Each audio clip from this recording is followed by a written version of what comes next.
Right. Rajiv గారు. Sir KSR గారు, మీకు పురుషోత్తం గారికి, సాక్షి టీవీ న్యూస్ ఛానల్ వీక్షకులందరూ కూడా నా హృదయపూర్వక నమస్కారాలు సార్.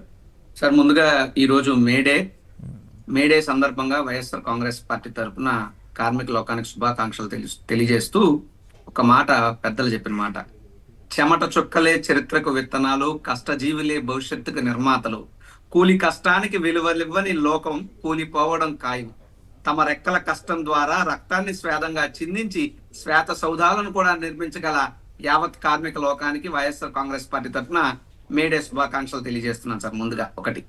ఇక రెండు, ఏదైతే ఇప్పుడు శ్రీహరి గారి అరెస్టు వ్యవహారం ఉందో ఇది ఖచ్చితంగా చాలా దుర్మార్గమైనటువంటి చర్య. ఒకటి, శ్రీహరి గారు ఈజ్ నాట్ డైరెక్ట్ పొలిటీషియన్. ఆయన మీకులాగానే ఒక journalist. Eenadu school of journalism నుంచి కానీ, లేదంటే ఇతరత్ర దాంట్లో కానీ, సాక్షి ఛానల్లో కానీ, ఇవన్నీ కూడా దశల వారీగా కింది స్థాయి నుంచి ఉత్తరాంధ్ర ప్రాంతం లాంటి వెనుకబాటు ప్రాంతం నుంచి ఒక బీసీ సామాజిక వర్గం చెందిన వ్యక్తి ఇక్కడ మా ప్రాంతంలో చదువుకోవడమే తక్కువ, చదువుకున్నోడు పైకి రావడం ఇంకా తక్కువ, ఆ తక్కువలో తక్కువ ముఖ్యమంత్రి సిపిఆర్ఓగా ఎదిగినటువంటి స్థాయి ప్రస్థానం నాకు తెలిసి ఉత్తరాంధ్రలో చాలా అరుదు. అటువంటి పరిస్థితుల్లో ఈ వ్యక్తి మీద ఈ రకమైనటువంటి దాడి ఎందుకు జరుగుతుందని చెప్పి నేను ఈ ప్రభుత్వాన్ని అడుగుతున్నా. నిజంగా గతంలో అనేక ప్రభుత్వాలు ఉన్నాయి, అనేక ముఖ్యమంత్రుల దగ్గర అనేక సిపిఆర్ఓలు పనిచేశారే. ఏ రాష్ట్ర ప్రభుత్వం ఏ ముఖ్యమంత్రి దగ్గర పనిచేసిన ఏ సిపిఆర్ఓని ఈ రకంగా ఇబ్బంది పెట్టేటువంటి కార్యక్రమం చేసిందో చెప్పాలని చెప్పి ప్రభుత్వాన్ని అడుగుతున్నా.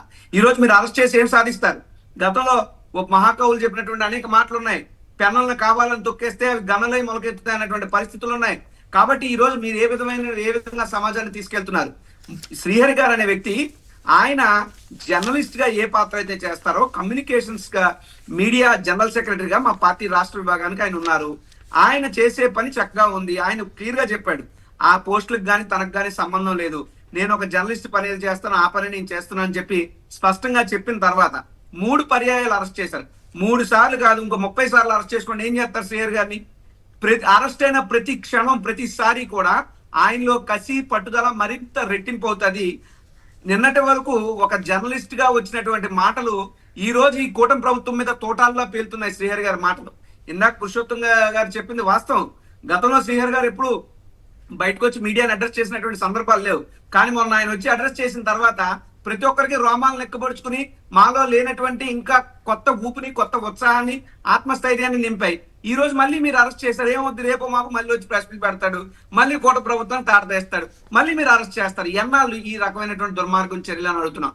ఖచ్చితంగా పోలీస్ వ్యవస్థకి పూర్తిగా తెలుసు, సర్వసాధారణంగా 7 ఏళ్లలోపు లేదా 2 ఏళ్లలోపు పైన జైలు శిక్షలు పడే సెక్షన్లు ఉంటే వాటిని స్టేషన్ బెయిల్ ఇచ్చి పంపించేయచ్చు. ఇప్పుడు శ్రీహరి గారి పేరు పెట్టినటువంటి కేసులన్నీ కూడా తక్కువ శిక్ష పడేటటువంటి సెక్షన్లే. దాని ప్రకారం స్టేషన్ బెయిల్ ఇవ్వచ్చు. ఇవ్వాలని తెలిసినప్పటికీ, ఎమ్మని చట్టం చెప్తున్నప్పటికీ కూడా చంద్రబాబు నాయుడు గారు తనయుడు రెడ్ బుక్ రాజ్యాంగాన్ని అమలు చేస్తున్నటువంటి పోలీస్ డిపార్ట్మెంట్ ఉద్దేశపూర్వకంగా శ్రీహరి గారిని అక్రమ కేసుల ద్వారా ఇబ్బంది పెడుతున్నారు. శ్రీహరి గారినే కాదు, ఓ పక్క శ్రీహరి గారిని ఇబ్బంది పెడుతూ మరో పక్క వైఎస్ఆర్ కాంగ్రెస్ పార్టీకి సంబంధించినటువంటి సోషల్ మీడియా యాక్టివిస్టులు కానీ, ఎవరైతే సానుభూతి పరులు కానీ, ఎవరైతే ప్రభుత్వ తప్పులను ప్రశ్నిస్తున్నారో వాళ్ళందరినీ కూడా గడిచినటువంటి 2-3 రోజులుగా చాలా మందిని అక్రమ అరెస్టులు జరుపుతా ఉన్నారు. ఒక రకమైనటువంటి ఒత్తిడిలోకి వైఎస్ఆర్ కాంగ్రెస్ పార్టీని నెట్టాలనేటువంటి ప్రయత్నం చేస్తున్నారు తప్ప ఇటువంటి తాటాకు చెప్పులకి, ఒడతూపులకి వైఎస్ఆర్ కాంగ్రెస్ పార్టీ భయపడదు. మరింత పటిష్టంగా జగన్మోహన్ రెడ్డి గారి పోరాట పటిమే స్ఫూర్తిగా మేము ముందుకు సాగుతాం.